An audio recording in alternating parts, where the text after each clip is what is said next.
Welcome to Pub in the Desert, where we bring you honest, curious conversations about faith and the human experience. I'm Matthias Miller, and I'm here with my co host, Kevin David Kridner.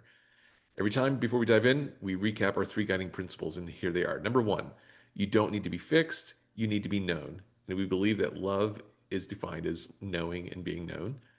Number two, we approach difficult topics with genuine curiosity. We aren't here to win arguments, but to understand. And third, we don't come with preset agendas. We let conversations unfold naturally, following where authenticity leads us. So go ahead, pull up a chair, grab a drink. Let's explore what union looks like with God, with others, and with ourselves. So, Kevin, you and I, we're just catching up a little bit briefly before we hit the record button. And there was something that came up that really resonated with me, and I think it obviously clearly resonated with you as well. And that's the idea of basically how do you show up when life is a slog? And I want to paint a little bit of a picture of at least of my experience prior to this. I think up before this, I found myself I wouldn't have labeled it as this, but at the time, but chasing a lot of highs, wanting the momentum, wanting the achievement, wanting the whatever that gold bar is. Like let's set, bigger numbers in the business, more views on the podcast, do more things, get on stages, more people, all of those things. And you had a front row seat to God taking me kind of, not just kind of, very much taking me Abruptly. abruptly, deliberately taking me away from that journey. Yeah. And I've found that um, as you deal with the things that you're running from, it becomes much easier to surrender those things. But I wasn't prepared. It's like you're chasing this mountaintop. You start going down the valley, and then down and at the in the valley, you have all the rains flowing down into the valley, and you find yourself just in the slog. Yeah. Um, I'd be curious to Waist hear. deep in water, the mud. Your shoes are coming off because they're stuck in the mud. It's baked on your face. Yeah. Oh, yep. So Yeah. Wow. describe to me. I'm very curious to hear because obviously I know my experience, but I'd be very curious to hear from your experience. For you, what is the slog like, and what was your journey, your descent into the slog like? All right. Well, what resonates with me just off the top of my head is what you said, like chasing that high. And I think our highs all look different. What would make us feel like we were purposeful or achieving something or moving forward, but always chasing that high. And the reality of it is it was, at least for me, it was like a carrot on a stick kind of thing. Like it was dangled out in front of me. And I always believed I was going to reach it, whatever it was, whether it was a financial high or it was a relational or whatever that it was. And even spiritually, like what it would feel like to be in this place of perfect union and right, believing that something sometime somewhere over there away from here would be like this high of enlightenment, nirvana, union, however you want to characterize it. And that that was the reality. I think once that illusion got broken in me, then it was like, now what do I do? Okay, so now I'm not spending my time chasing this illusion. Now what do I do? And I think for, at least for me, somebody who's so motivated by purpose, like to not have that achievement, to not climb that mountain, like do I just sit here at the bottom of the mountain and wait for things to happen? Because that doesn't seem right to me either. And so, like, for me, the slug is wrestling with that. Okay, I want to go do something. I want to achieve something. And no, he's telling me to sit still. That's the slog to me. Like learning what it means to abide. That for me, that's what the slog has looked like. Hmm.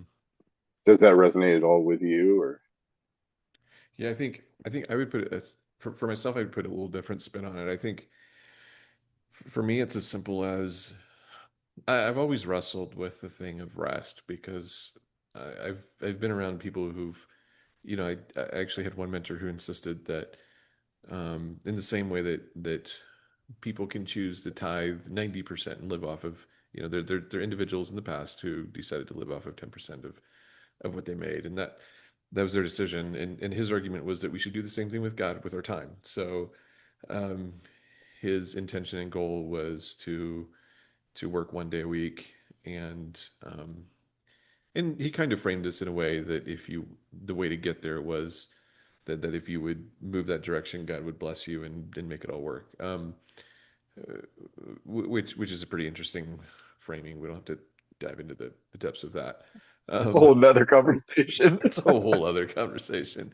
Um, so I've maintained, rightly or wrongly, this could be completely wrong. I've maintained that as much as possible, rest actually looks more like the embrace and acceptance of the here and now, um, including both the practical duties and in my internal world of where I'm existing now.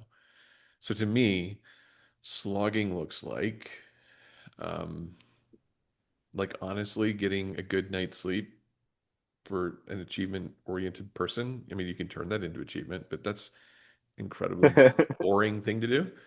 Yeah. Um, and and and sorry, let me I'm rambling. Let me try to articulate it succinctly. But to me, the slog is showing up and just doing the thing that needs to be done. Right. Like it's all the things. It's the maintenance. It's the maintenance of life, um, which we actually need a whole lot more of than what the achievement oriented world would tell us is actually, you know, what they would have us to believe. Right. Right. Dallas Willard and many others around him um, made a comment, and I forget which one of his books it was in. They're all great, so pick up any one, and you're gonna find some insight there. But he talks about the through his journey, all the learning, all the striving, all the achieving, all the stuff, the writing, the speaking, all that. Like there was this thing that flipped in him, and this light bulb that went on, and his reality was silence and solitude is the way. It's the way for us as human beings. And we can turn that into an obsession as well. We could turn that into an achievement. But what I took from it was this idea of be still, shut up, and allow God to do his work. That's the 90%. Like he does the 90% and we do the 10%. And that 10% is being still, settling down. And numerous people have talked about how difficult a process that is within our society that is so achievement focused, so earning and striving focused. And how do we do that? How do we, as modern human beings, with so many inputs, screaming for our attention?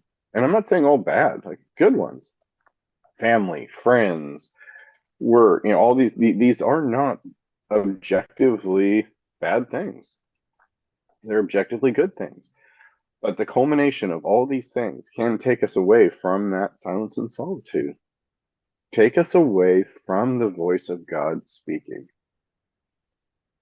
And so for me, the slog was sitting down, shutting up, and giving him the space to do the work in me that needed to be done, to untie the knots that either I had tied in me or others via my experience had tied in me, whatever it was, to give him the space to untie those knots.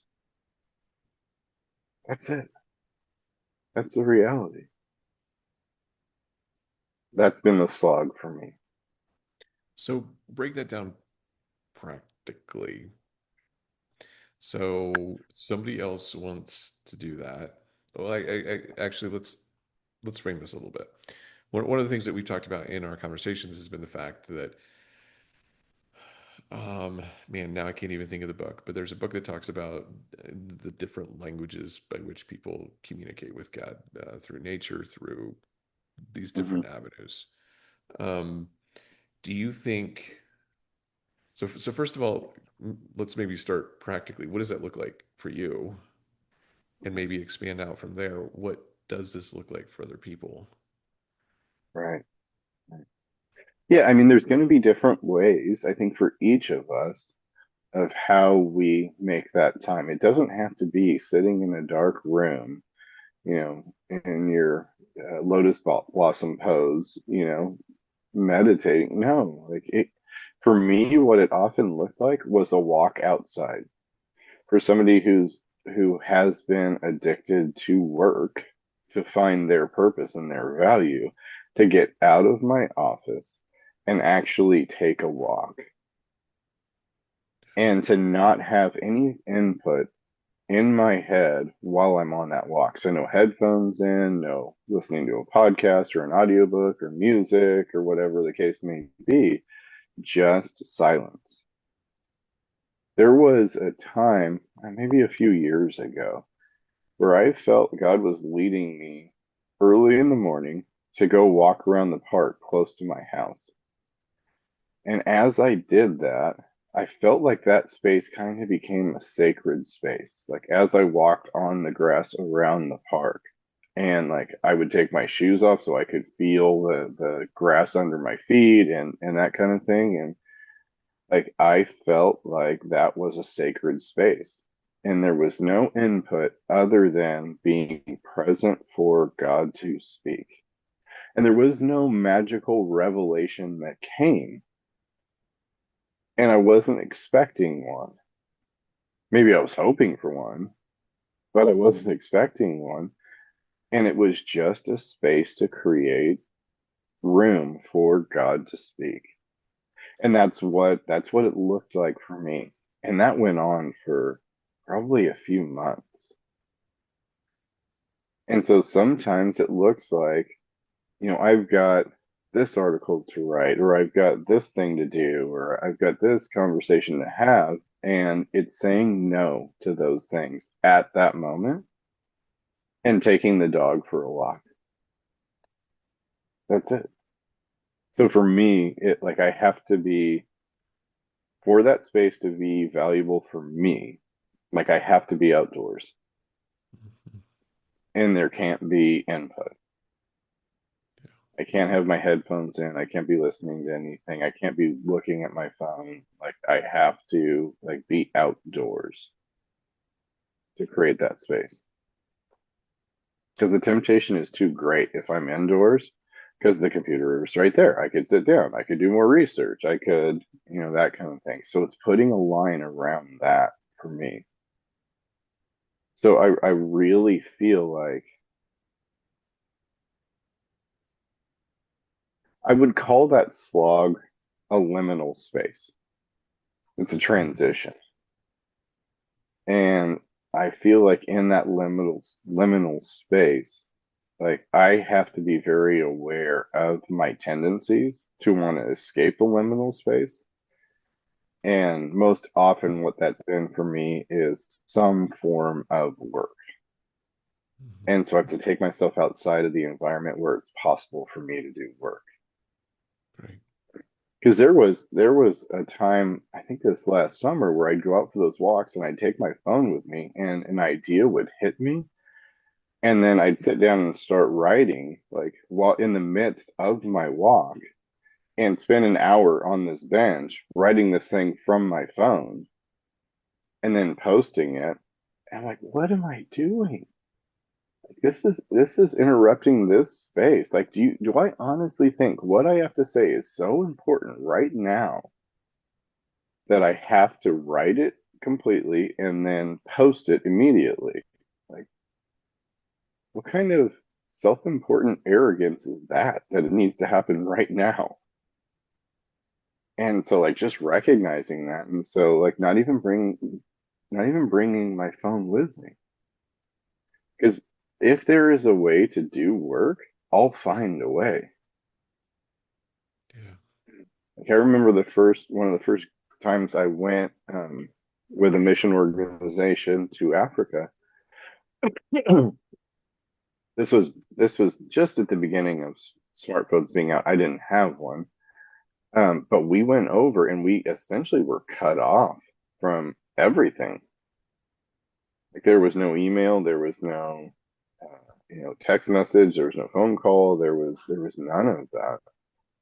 And I felt like there was this detox. Like the first week I was there, there was this detox that I found myself in moments reaching for my phone and going like, "Oh, it's not there." And the sadness and the the depression that would come about from that. And then after that first week, after that detox had happened, after it got out of my system, then I was like, I could be present. And whatever was happening that day was beautiful and wonderful. But then you come back and then it's right back in baptism by fire, So, like, I know myself well enough to know that if I'm in that liminal space and I need that silence and solitude, I have to put everything away that I could potentially communicate with the world with. Like that's what it has to look like for me. And even like most people I've talked to, they're like, oh, like on those walks, like I'll listen to worship music or I'll da da da. But what I would do is I would take that song, what it was playing, and I would start this conversation in my head, like, oh, like, is this something you're sharing with me, Lord? What do I need to do about this? And da, da, da. And like, I just felt him over and over saying, I don't need you to do anything. I just want to be with you. So to me, that like that's what the slog felt like is this need to reach out and pick up and desire and all that and to put myself in a position where I can't do that, which is really painful, really painful. I feel like there's an aspect to, well, first of all, I feel like I've been in circles that have really encouraged different methods of hearing from God, like journaling and like get your thoughts out and go back and reread it. But all of these things a lot of them ended up feeling like something to do. Um, and part of this journey as you're describing this, I'm realizing that there's a sense, there's different ways that we experience God's presence. He's multifaceted, but one of the ways for me has been being in, certainly ebbing and flowing in this awareness, but just that awareness of His present love, present abiding love, um, and free, and to your point, uh, free from a lot of the direction of like, hey, you need to go do this or go do that. Um, there's also been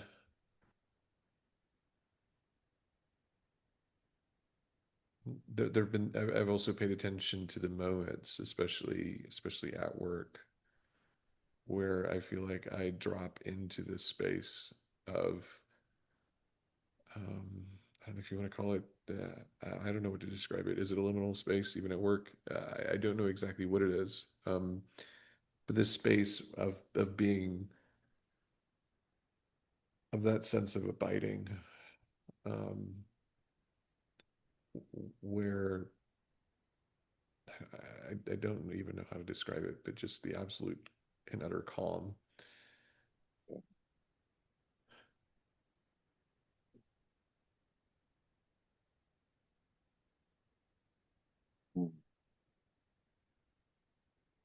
Yeah, even there really seems to be a dynamic, at least inside me, and I suspect in others, of the dividing line is between need and want.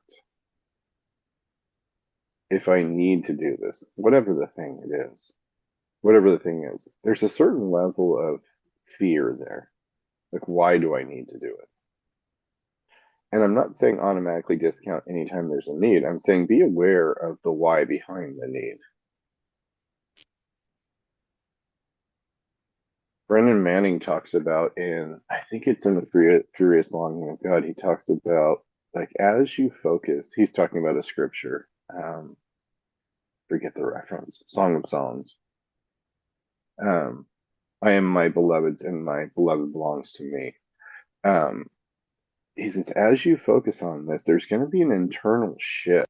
As you say, God, I am yours, and you start to recognize that he is yours as well. Like there's this reciprocal union happening, that there's this strange shift that happens from need to want.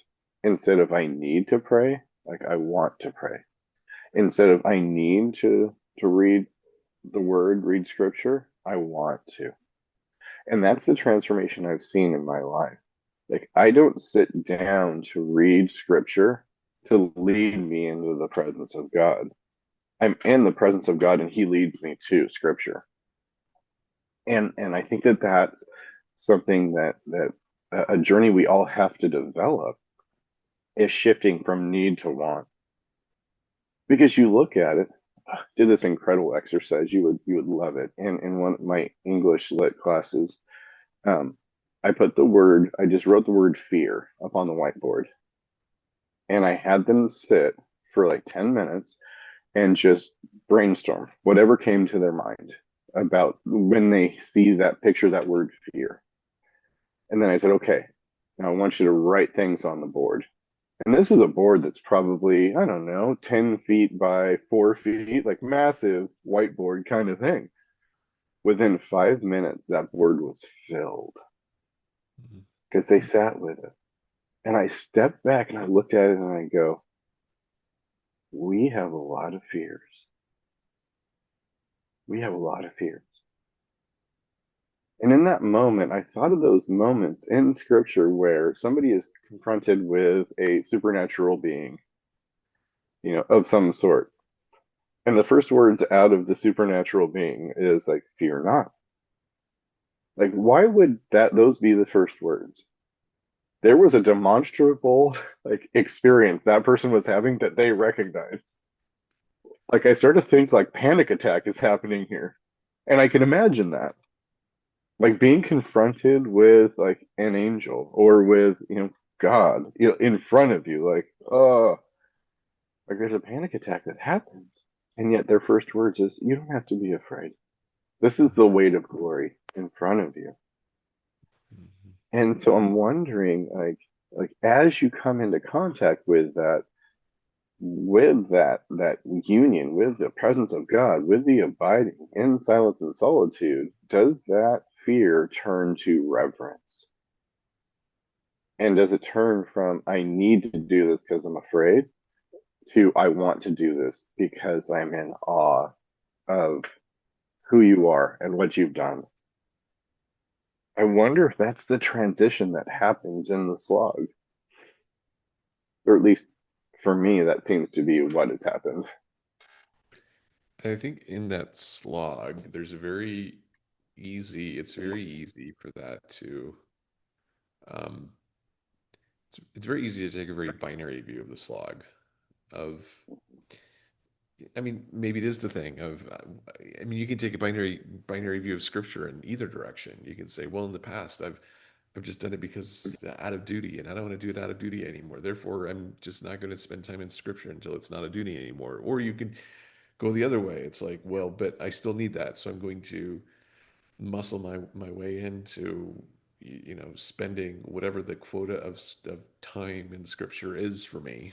Um, and it's a much more organic than that. And I think that takes away the wrestling that we have to wrestle with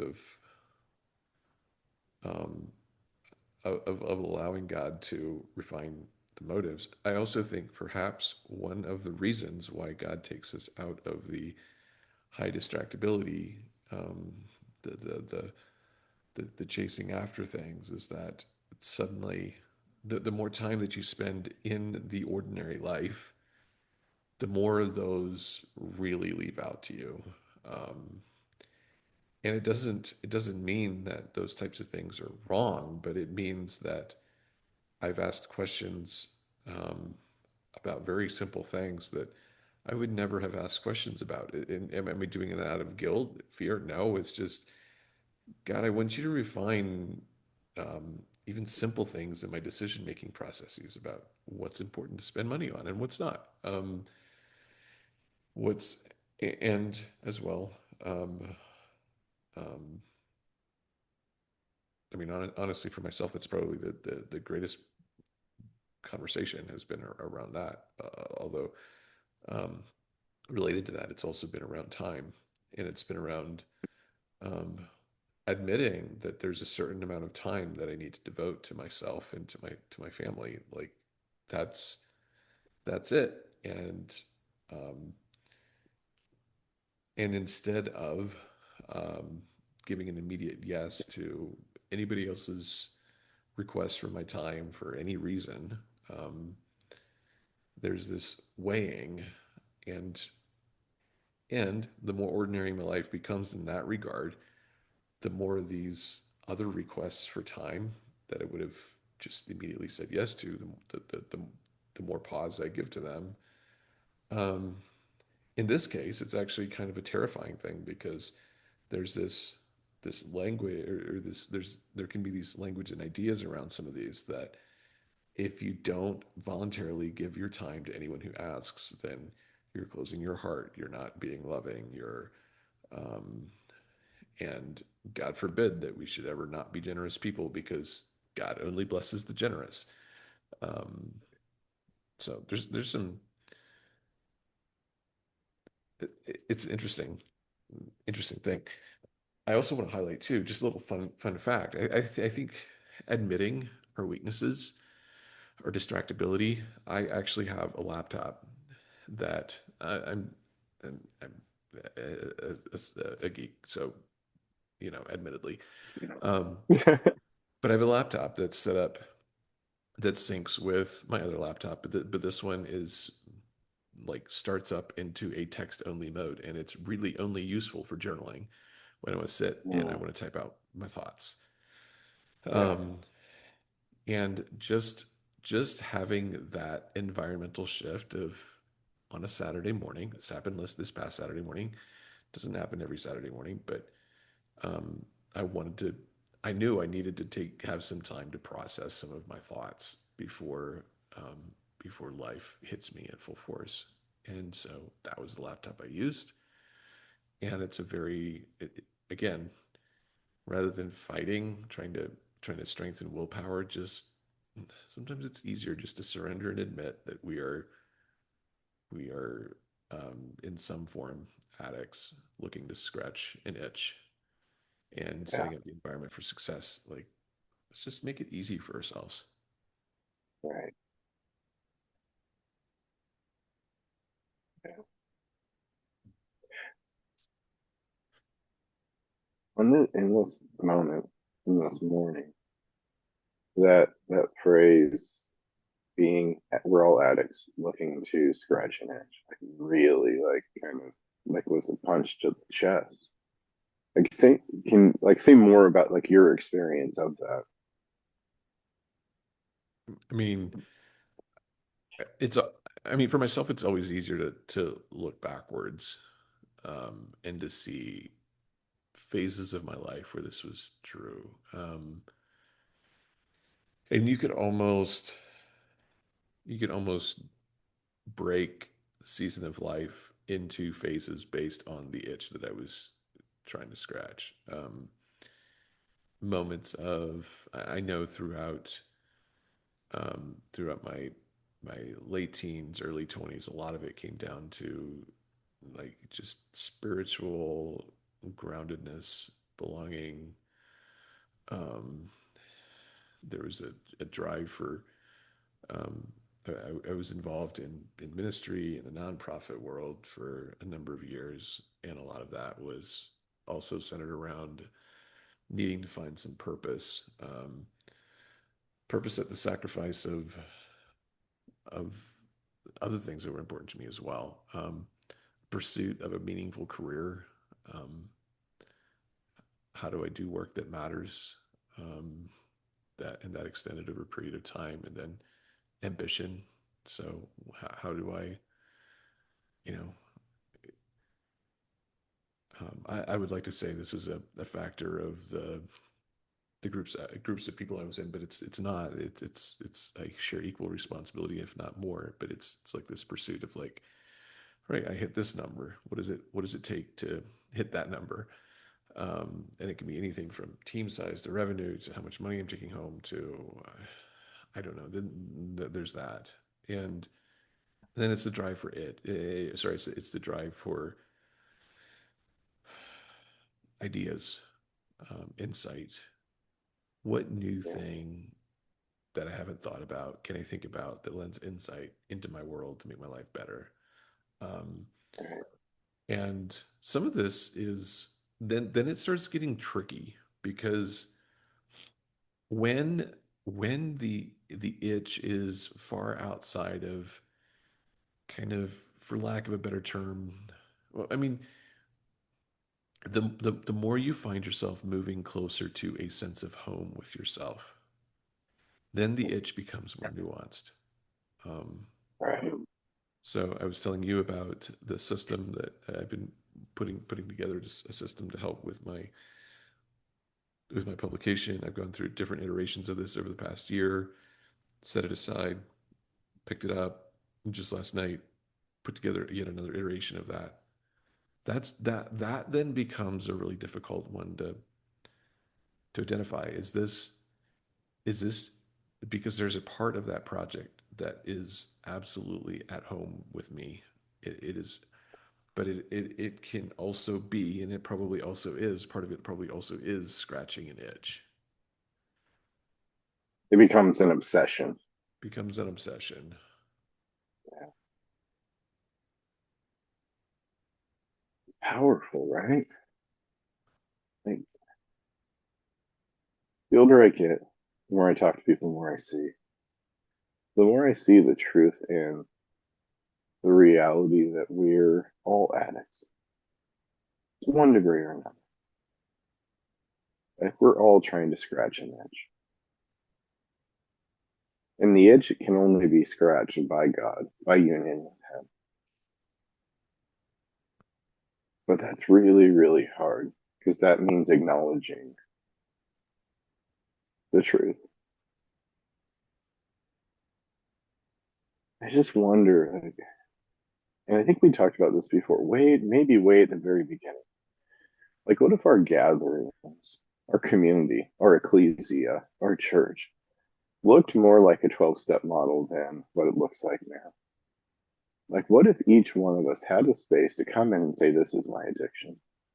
This is what I'm really wrestling with.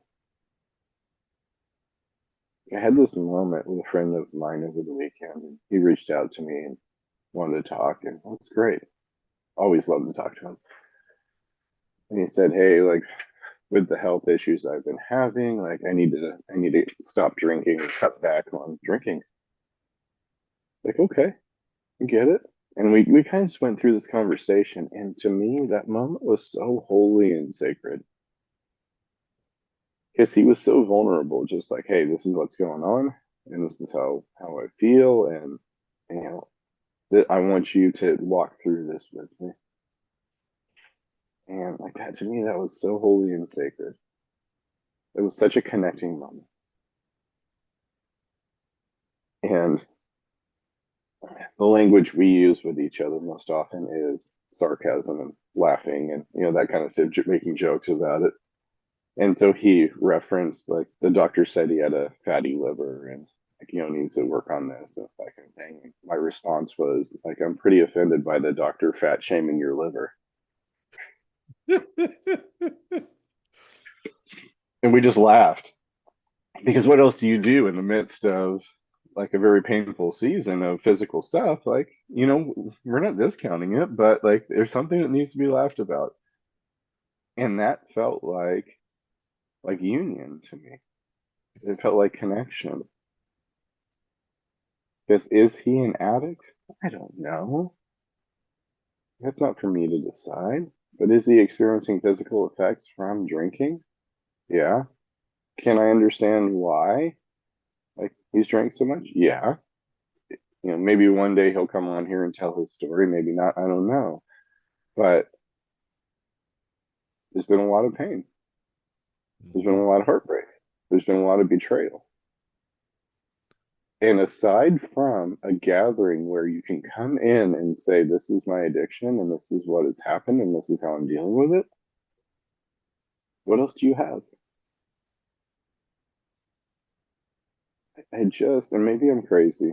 Well, I plead guilty to that one. Yeah, I mean, sorry, Kevin, it's too late. Cat's out of the bag. Yep. But I can't not understand these things in terms of our relationship with God. Yeah. Like we're wounded children. We've been hurt and we've hurt. We've been wounded and this ignorance of the slog of what life looks like. And do we have a place to go? Hey, this is my addiction. This is what I'm wrestling with. Do we have a group that we can have those conversations with? Hello, I'm Kevin, and I'm addicted to perfectionism, or I'm addicted to overworking, or I'm whatever the addiction you want to put out there. Do we have a space for that? And I think there's no shortage of people issue in another's life and direct them how to get out of that season. And I think Well, there's a shortage of people who will say, I see you in that valley, and I know you have to walk that valley alone, but I'm here to walk with you. I'm here to listen. I'm here to hear. I'm not going to give you advice. I'll just know that I'm with you. I mean, functionally, giving step-by-step instructions is very easy. Just tell your friend to stop. I mean, it's like you know, just follow the instructions. Like, what's the, again, very Like sarcastic. that old Saturday Night Live skit with I think it's Bob Newhart where he plays this therapist. Have you seen this one? Yes, I think so. It's 5 minutes for $5. If Right. you get it solved in 1 minute, then you have 4 more minutes, but that's all you get is 5 minutes. And this lady tells her story, and he goes, "You ready?" She goes, "Yeah." He goes, "Just stop." And her fear is of being buried alive, of being buried alive, right? Right, right. So Just stop. finally, or I'll bury you alive in a box. You've got 3 more minutes. Is there anything else you'd like to talk about? Exactly. I mean, what else do you need? Like seriously, Like that's to look at hyper-efficiency. the modern view of psychotropic drugs and therapy. I'm not saying that the active therapists project it this way, but the reality is people think they're going there to be fixed, Right. as if that person had the ability to fix you, or that drug you take has the ability to fix you. Look at all the commercials on TV, especially with like streaming services, which have a commercial every 3 seconds. All of them are drug related commercials, and every one of them is going to fix you. Until you read the fine print, but it will. Well, I mean, they have to say the side effects out loud now. And I remember years ago, it's probably early 2000s, sitting in a movie with my brother-in-law, and there was commercials on before the movie, which was weird. But there was one for what was it? Oh, if you pee a lot, like to keep you from peeing a lot. And he looks at me and goes, "Do I really?" And all the side effects, right? Could cause heart disease and cancer and all that, depression, anxiety, suicidal thoughts, all that kind of stuff. He goes, "I kind of would rather just go to the bathroom more." Exactly. But the reality is all of it is you need to be fixed. Right. And I think the real power, and I think that the church, and I'm not talking about institutional, I'm talking about the ecclesia, the body of believers, we were meant to do the majority of this stuff, aside from like really serious chemical imbalances that need to be dealt with medically, of course. I think we were meant to bear each other's burdens. That's what we were meant to do. But we all have gotten so self involved in our lives that we don't have the time to bear each other's burdens.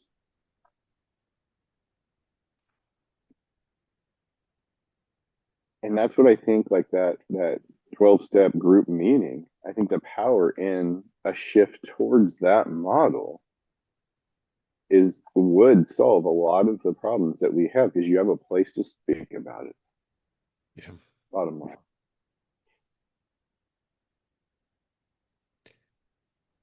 But it feels like to me, this is maybe just me revealing my own ignorance.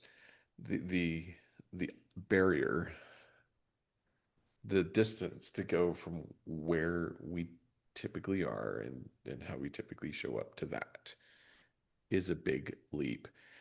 But one of the things that the 12 step model has in its advantage is that it's very liturgical in nature. Um, Right. and so you have the supporting structure, which we actually talked about a little bit last time, but you have this supporting structure to facilitate the, Yep. yeah, And to me, the power in it is everybody gets an opportunity to tell their story if they so desire. right, And telling your story is powerful. And then hearing others' story is very powerful. And there seems to be a connection of storytelling throughout human history in scripture. Jesus teaches in story, in parable. Like there is a power neurologically to telling your story and hearing others' stories. There's power in it.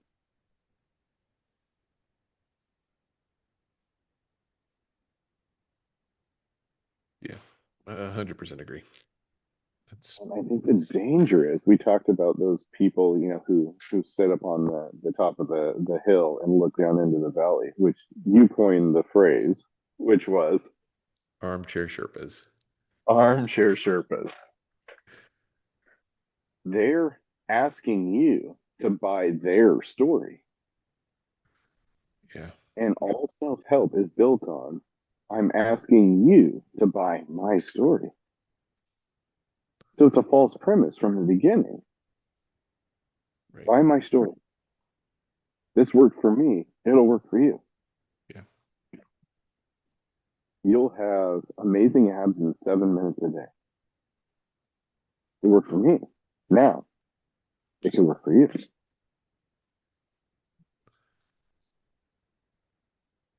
I think that's the pain of self help that we haven't necessarily caught on to. That somebody's asking you to buy their story and then apply it to your life, but it's not your story. And I suspect that the success stories that come out are either overinflated or that success person, their circumstances are so utterly similar to the person that was creating the story that it was applicable. yeah. I mean, I'll I've seen behind the curtain quite a few times. there's a lot in which um, uh, I can't tell you how many times you see companies who, or people, somebody experienced, you know 3x growth. Well, there's a few things that happen with that. Number one, they ran into a horrible cash crisis in the middle of it that they're not going to tell you about because that requires a lot of capital. Um, or they started really small and they tripled. It was a really small thing. Um, or they post really big numbers like we made this much money, and that's the actual money that people paid them, but what they actually put in their pocket was sometimes almost zero. Um, so like there's that thing. There's also the people who are just really smart and they have so much going. I mean, the way to look amazing as a teacher is go take a really smart student and then go find the one or two things where if they would just do this, they just need a few missing pieces, and all of a sudden, and then you can be like, Or they okay, were average.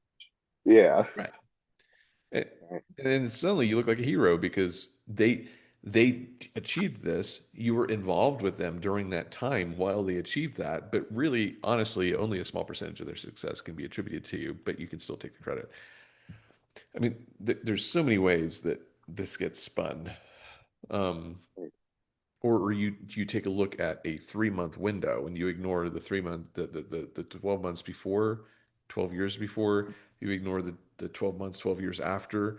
Here's this little window of absolute perfection that this person experienced, and it's not sustainable. But for a book, it is.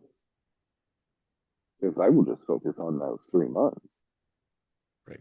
and look at the incredible growth that happened in those 3 months. Okay, what about lifetime? Like that show, the Extreme Home Makeover, Right. where they would do these wonderful things for people, like build a home and refurbish it and all that kind of stuff. And then you check what happens later. You gave them the ideal home, but they have no ability to sustain Right. it. My parents bought a historic home.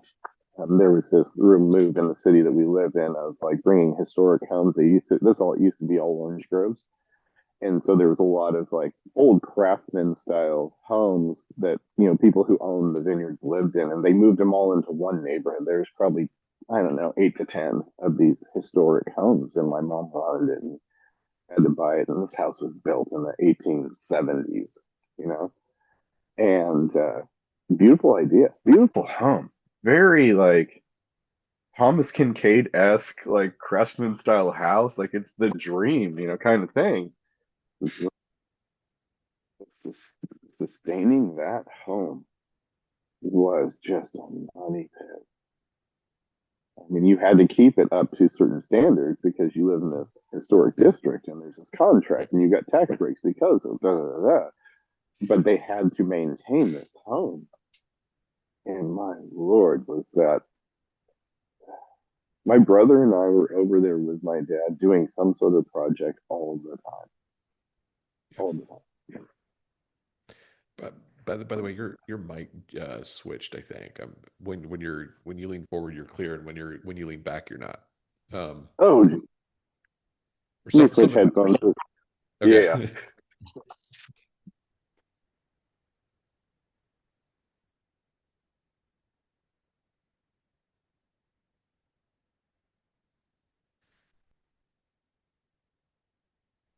Okay, how's that?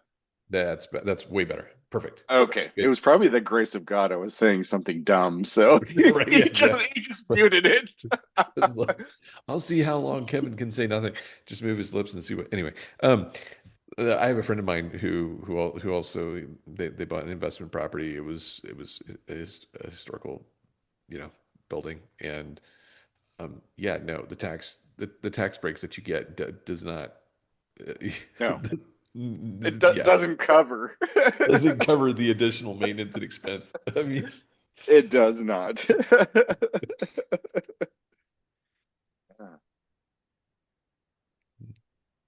Yeah. Yeah, what is the sustainability? What's the sustainability? as a person, individually, in the slog, what will sustain you through that? Yeah.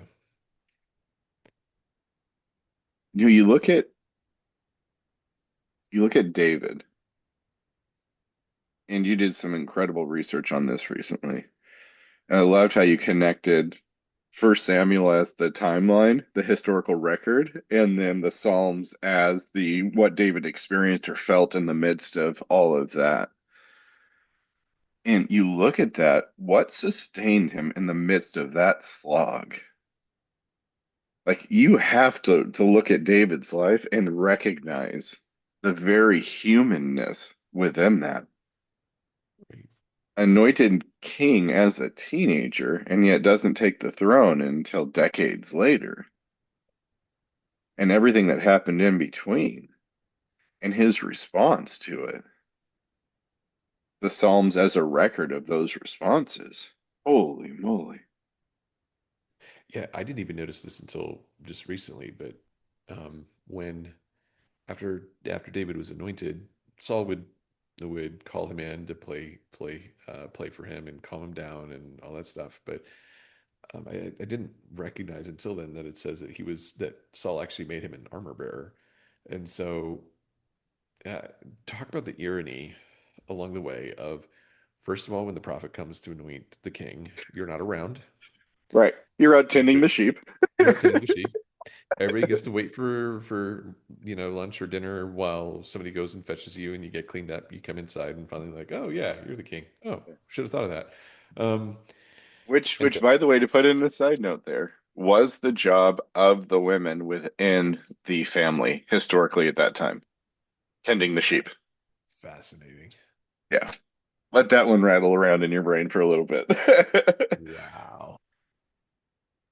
Um, and then and so then he goes, and then you have this period where the king, you're anointed king, you're supposed to be king, and you're trying to you have this ragtag crew that you're trying to keep alive and you know all the stuff that goes with that Yeah, while simultaneously staying alive yourself. right. Your best friend is the king's son, It's a very complicated relationship there as well. very complicated, who dies essentially protecting his father. Like, man, like talk about the psychic gut punches that he's constantly taking.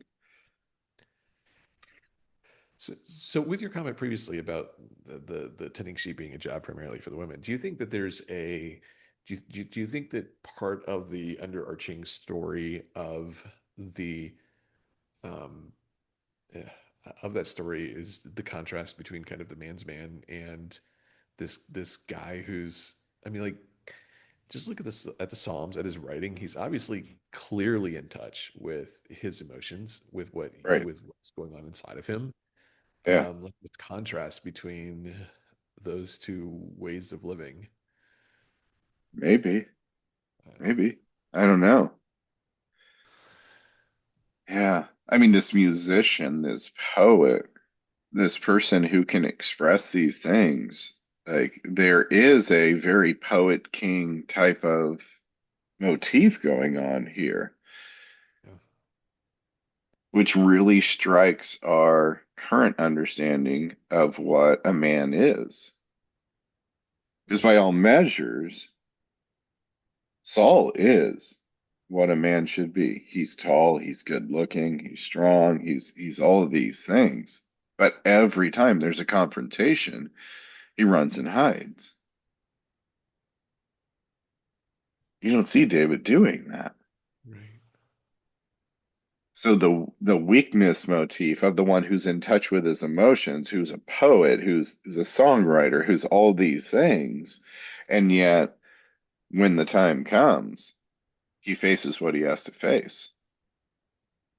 So there is definitely a motif of that, without a doubt.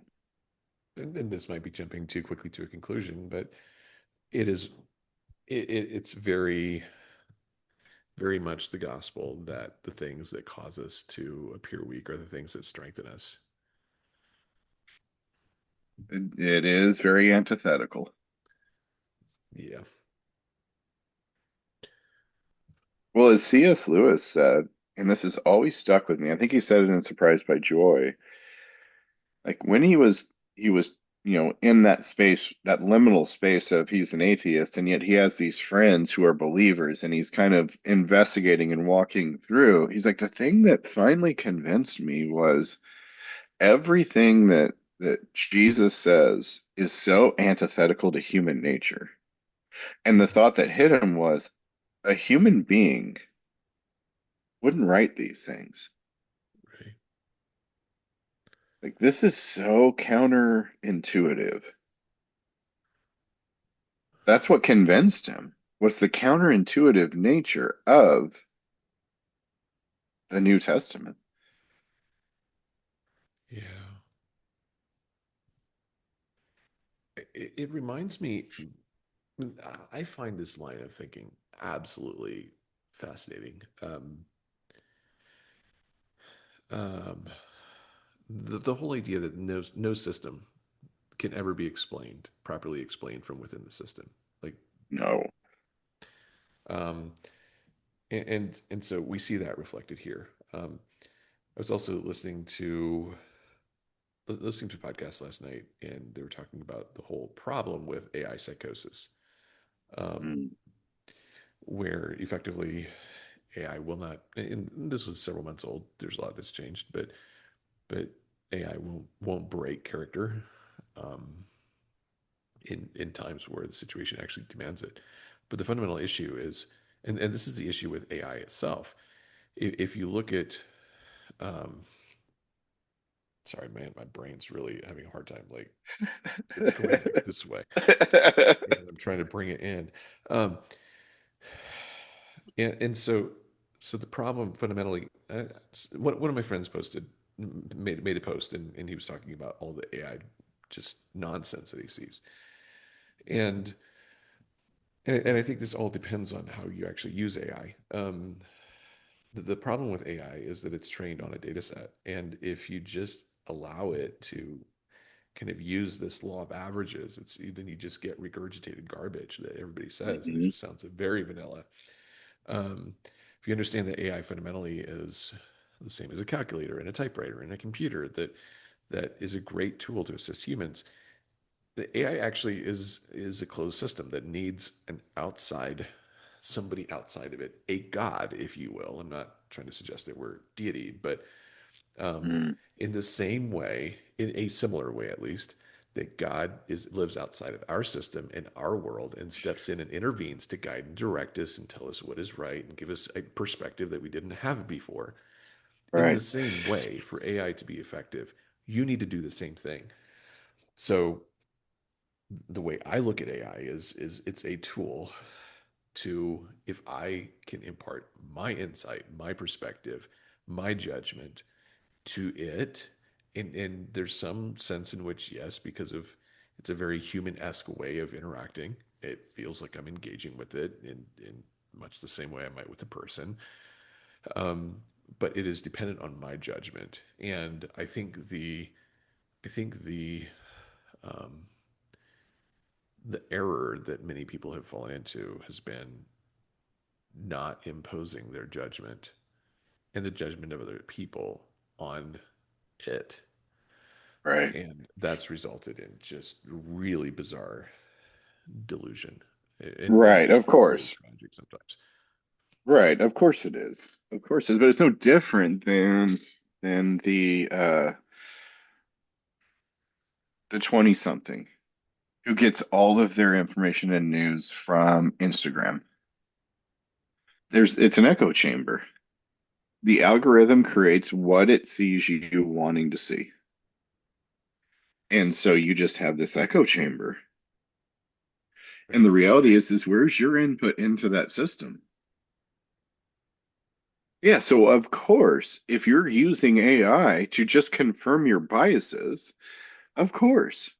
But how different is that than what news you choose to watch, or what social media you spend time on, or what denomination you choose to worship with? if it becomes an echo chamber, inevitably that is bad. Yeah. It doesn't matter what it is. Well, and the point of, um, some of my denominational experiences, it was an enforced echo chamber. Like there are certain topics that, and this is can happen happens very easily with any kind of organized group of people anywhere. Certain type Yeah, of ideas you cannot talk about at work because this person is threatened by it, and they're going to, you know, right. lose it. Um, Yeah, and so when we, same thing with how we engage with Scripture. If we look at Scripture from the perspective of how does it reinforce what I'm already believing? Well, that's problematic. Maybe tying this all back to the slog, maybe the biggest value of the okay, maybe we've talked about the glass shattering event. Maybe another way to think about the glass shattering event when things everything falls apart is it's the crashing of the echo chamber, right. and it's the silencing of the voices. The reason that the time with God, these liminal spaces, the silence, the solitude is so important is because it is the interruption of, I mean, we as humans are such, even the people who insist that they're not pattern seeking are pattern seeking in their avoidance of pattern seeking. Uh, Right. we are Right. such pattern seeking creatures, Yeah. creatures of habit, creatures of repetition, and Idol making machines. idol making machines. And so the liminal space is it's like the, like, put a different way, it's a version of the Truman Show where there's the glitch and we can see what's going on Yeah. behind the scenes. So, and it's the act of making intentional space within our system. Um, this is taking this term and turning it spinning it in a very different way, but it's like, if you want to call it, maybe the open heaven isn't like this divine angelic, or like this out of body supernatural experience. Maybe it's the breaking and the cracking of the echo chamber that we have so that the light can shine through, and that God Yeah. can speak and shatter our preconceived, um, Right. not shatter, uh, sometimes shatter, but maybe we just maybe open heaven is more about creating space in our world where a perfect system doesn't have to perfectly match every last thing that we need, and have space for him to be present in it. Right. And maybe that's what Jesus is saying in the Sermon on the Mount.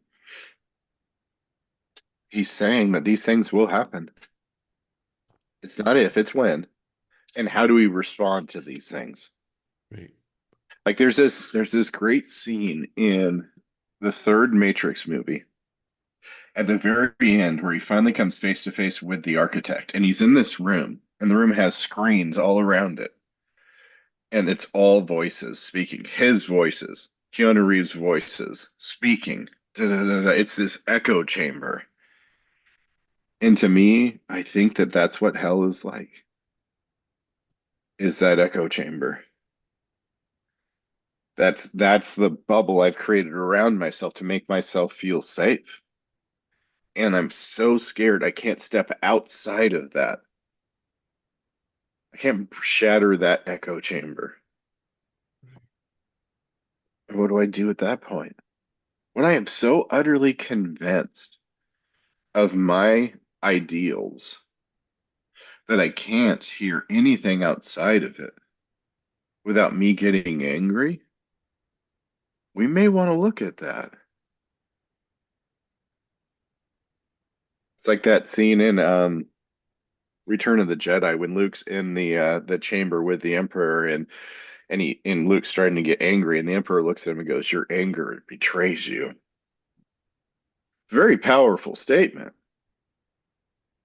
Like when you are angry, it's because you're defending something. Right.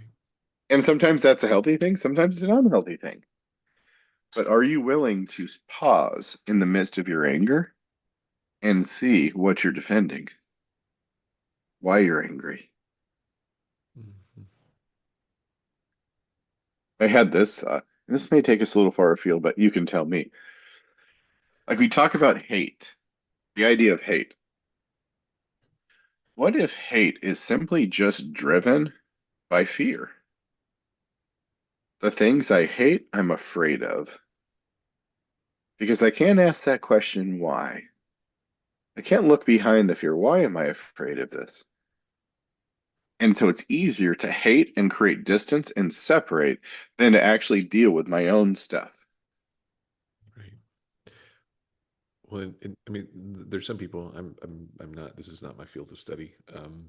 Besides the street smarts, I suppose, of anything that I've gained. But there's some people who will take any kind of emotion, hate, nervousness, and just frame it as passion. If you look at it from that perspective, what if hate is simply the amplified passion of self-protection, Right, driven by fear? right, right. So in that sense, is hate the opposite of love?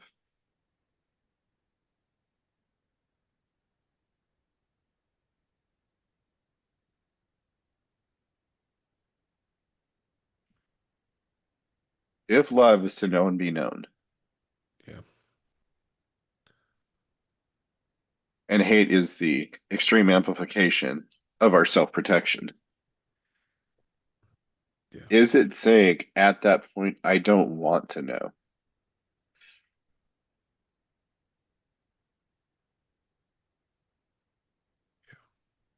So maybe there's multiple ways to hate.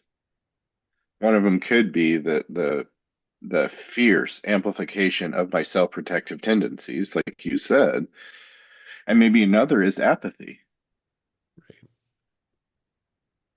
Right. Uh, okay, I'll walk away from you.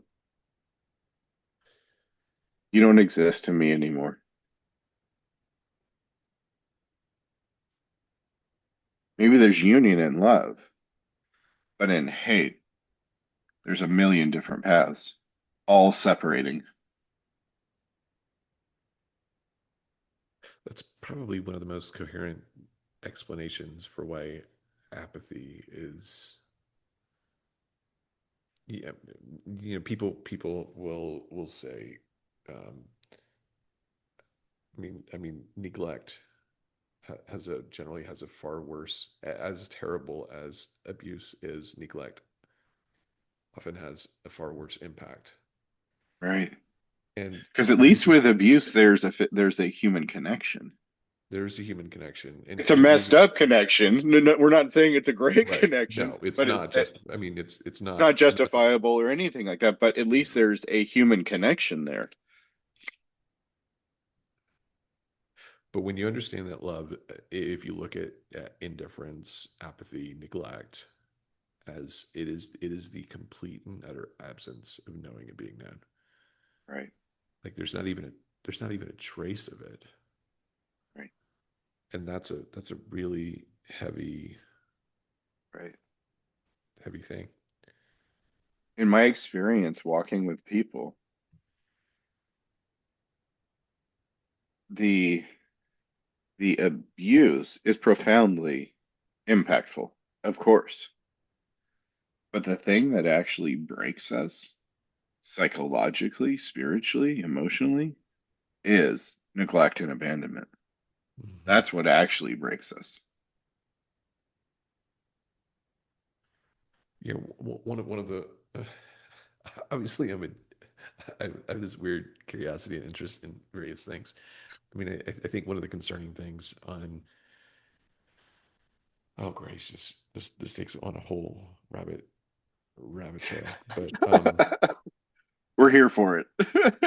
the problem with building, I'm not trying to make any kind of political statements or statements about anything. The problem with building your career on sensation, whether it's conspiracy theories, whether it's sensational videos, whatever, is that you almost Whether it's a invariably, political career, or political career, um, you will get to a point where sensationalism demands you to leave your moral bounds, right? moral and ethical Has bounds. to, It has to. Like has there to. is a point. And so at that point, there is a point where if your runway's long enough, you'll have built on some form of feedback loop. You can call it addiction if you want to, saying that if we if we that if we get to a point um, like like you can continue for an extended period of time. Maybe because of what you're doing, sensationalism actually fits within the realm of ethics and morality up until this point, and now you have a proven track record. Now your brain has to reconcile with if I continue this sensationalism, I will have to violate morality and ethics, and I will lose the following and the momentum that I have, and you set yourself up for a very difficult decision. Um, Right. and but with that, so that was the little context that jumped in my brain. But like, there's been I've seen these trends of YouTube sensational YouTube videos of people in isolation or two individuals battling it out, and when one gets eliminated, the other one has to stay in isolation until the end of the period to win whatever prize they're winning. Right. And the psychological burden on these people is really difficult. I mean, it's the videos don't do it justice, but if you just pay attention and look behind what's going on just a little bit, you can see that it's really uh, it's really difficult for these people. Um, Yeah. I would suggest doing some research, but I don't think it's wise for everybody to do this. But do some research if you feel up for it on the effect isolation has on a human being, whether it's in a prison population and being put in solitary confinement, or it's babies who are neglected and not taken care of within a certain environment, like an orphanage or something like that. Like the effects are profound. And when that's it, why I think the greatest fear we have as human beings is being alone. Every other fear goes back to that one, lack of connection. And I think that's why the enemy always leads towards isolation and separation, because he knows that's what will break us. Because we were made for union. So he always goes after isolation and separation. So if you are in a situation where isolation and separation is happening, the enemy's present. He's working overtime. how much of the I've been fascinated by Saul's mental health in First Samuel, and I'm not a mental health professional. The scripture uses very spiritual language around it. Hmm? Um, I'm curious. It is a curious question. It's only a question at this point, unless you have insight. Is Yeah, it does make me curious what role isolation played in his breaking, Right. his mental breakdowns, spiritual Well, I breakdown. mean, you can't diagnose from a distance. And certainly we're not professionals to be able to diagnose anything. But we've been human beings long enough to understand the profound impact of circumstances faced by human beings. He's made a king and he's already insecure. And he cannot connect with people because that would mean losing face or losing position in his mindset. And so that's even further isolating. So I think you make a great point in that what effect did that isolation have on him as a human being? And we can look at it from stereotypical human beings and say with some pretty accurate certainty that it had a profound effect on him. Because look at the warnings God gives about a king. Samuel goes to him and says, they want a king, Lord. And he goes, they're not rejecting you, Samuel. They're rejecting me. And this is what a king is going to do. The fascinating thing to me is why does a king do those things? That's, yeah, fascinating question. Is it just because they're sociopaths? They're narcissistic sociopaths that do these things? Or is it created by the experience of being a king? Well, if you think about it fundamentally, let's talk about what we as people do to leaders, generally speaking. Right. We want a leader. Okay, goodness, little rant. one of the reasons why we want a leader is that we want somebody else to take responsibility for our situation. Yes. And if we would take responsibility for the situation, we would be the leader and people would call us that. Like, Right. right? Right. And so by almost by very definition, leading creates an otherness, Yep. It creates separation. creates separation. Right. So this is still a very baffling, curious question to me, and I can't remember how much of this we've touched on. Probably in part, I don't know how deeply. I have been super fascinated by some of the companies currently being led that are very flat by nature, um, not much hierarchy, and much of the company. I mean, Nvidia is one of them, and I can't remember the CEO's name, but um, and so so information gets disseminated to everybody if Right. if anybody needs to know anything. And that's, I think, an attempt to curb the separation in some way, shape, or form. But it's very curious to me. It's and we could probably spend forever unpacking this. But what does it actually look like for an organization um, to could you build a successfully flat organization Mm. that's built fully on union, not separation? Um, and if you did that, then there's this whole host of questions. How does how does I mean, simple questions. How does compensation work? What does the direction of the company look like? Is this strictly um, I remember there's one author, Richard Koch, famously known for popularizing the 80-20 principle, but who talks about most of the successful companies that he's seen has been, even though he vehemently argues against partnerships because it's almost impossible within partnerships for it for it not to be reduced into who deserves what, and are you Right. pulling your weight, and I deserve this so Right. you don't. So Hmm. that's almost impossible to get away from. At the same Yeah. time, many successful companies are based off of a team of partners, founding partners, and there's something about, and very few of them, um, like there's something about that knowing and being known, the multidimensional aspect of that relationship that's really impactful. Right. And so, is there a world in which union can exist in that type of a context? Is the game set up to destroy it? What does that look like, as in, from, if you think of church not just as the ecclesia but in terms of the organization, whatever that needs to look like, Right. functionally helping people, ministering to people even apart from governance and organization? Like, what does it look like for the DNA of an organization to be centered around union, not separation, to be predominantly flat, not hierarchical?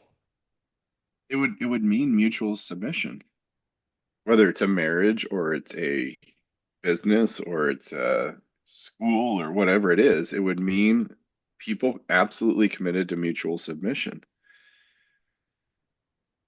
So my gut level response is no, it's not possible because we as human beings have shown that we don't like mutual submission,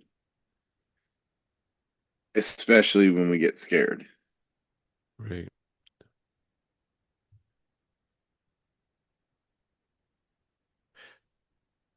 Which leads to another interesting thought, and wrestling with the idea of what does it look like to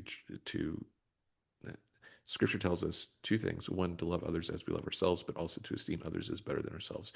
And esteeming others as better than themselves, the difference between that being healthy and that being abusive is whether there is mutual submission. And Right.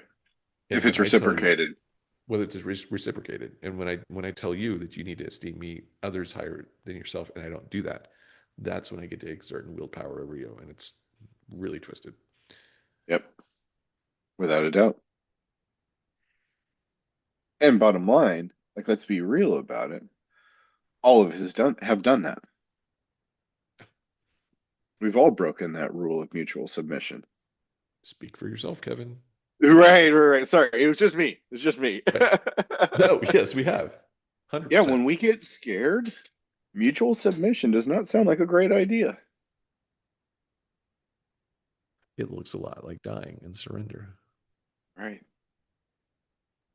right. And are we willing to do that?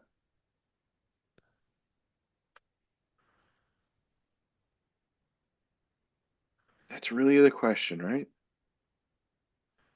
Greater love has no man than that he lays down his life for his friends. Not just, I'm willing to sacrifice myself bodily, but emotionally, psychologically, spiritually. Can I lay my life down? Or do I demand my rights? Right. If you're in a position of demanding your rights, you're wrong. Biblically speaking, you're wrong. I never see Jesus demanding his rights. I could be wrong. I'm open to being wrong. But in my reading of scripture, I never once see Jesus demanding his rights. I see him continually submitting to the will of the Father and allowing the Father his will to play out. And just to provide absolute another clarity, the Jesus did not his non-demanding of rights did not mean that he allowed the Pharisees to run over him. He sidestepped them many times. He avoided their questions. He sometimes Confronted escaped. him directly. Yeah, sometimes confronted directly. Sometimes escaped from the crowds. Like just to be clear, not demanding your rights does not mean to become a glutton for punishment or some kind of No, false a martyr, doormat. a doormat.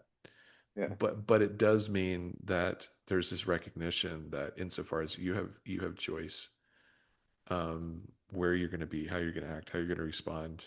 Um, Generally speaking, in the free world that we live in, they so do they as well. Um, right. and and then there is this. Then we have the choice as well of whether we go where we see the Father moving or not, following His example. Right.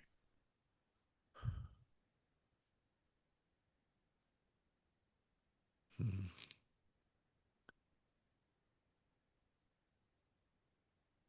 Fascinating. Yeah.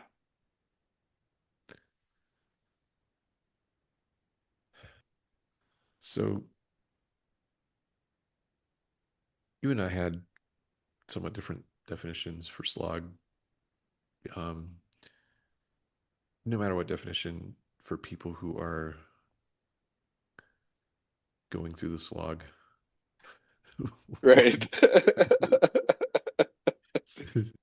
the way we justify rambling conversations is we then get to the end and then bring all the pieces together to make it look like it was premeditated and we had this awesome plan. Right. Amazing, look at us, we're incredible. That's probably secretly what I'm doing with these types of questions. But for people who are going through that, what actually I want to change the question for you yourself. If you could tell yourself one thing in the middle of your slog right now, what is the one thing that you would want yourself to remember? Hmm. Stop. Stop trying to get out of it. There's a knot to be untied here. There's something that's being loosened. There's wisdom to be gained. Stop. Be still and know that I am God. That's the advice I give to myself constantly. Stop.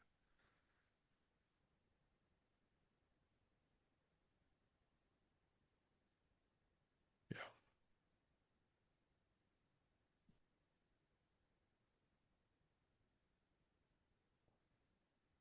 The two words that popped in my head for myself were to make space. Yeah. Yeah, that's probably the there's enough psychological pain associated with that, that's probably enough to sit with. Right? For at least a week. At least a week. Yeah. Yeah. Yeah. Makes space.